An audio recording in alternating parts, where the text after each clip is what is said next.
அண்ணா அறிவாலயத்தில் இருக்கிற ஒரு புள்ளை கூட அண்ணாமலையால் புடுங்க முடியாது.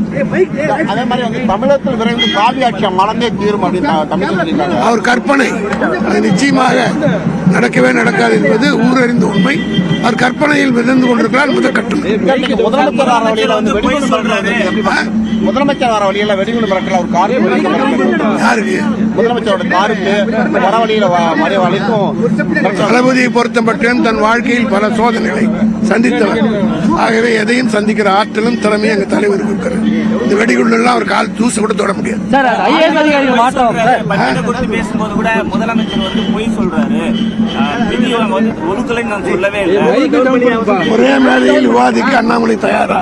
நாங்கள் தயார்.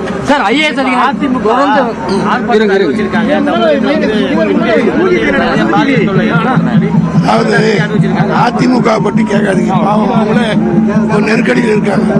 அதனால அவங்களை பற்றி நான் ஒண்ணு சொல்றேன். தொடர்ந்து ஐஏஎஸ் அதிகாரிகள் 4 மாதத்துக்குள்ள வந்து பாத்தீங்கன்னா நிறைய ஐஏஎஸ் அதிகாரிகள் தொடர்ந்து மாத்திட்டு இருக்கிறது. நிர்வாகத்தினுடைய நலன் கருதி பல மாற்றங்களை செய்வார்கள். அது மக்கள் நலனுக்காக இருக்கும். அண்ணா அறிவாலயத்தில் இருக்கும் ஒரு புல்லை கூட பிடுங்க முடியாது என பாஜக மாநில தலைவர் அண்ணாமலைக்கு திமுக மூத்த தலைவர் RS பாரதி பதிலடி கொடுத்துள்ளார். அதனை நாம் நேரலையில் பார்த்தோம்.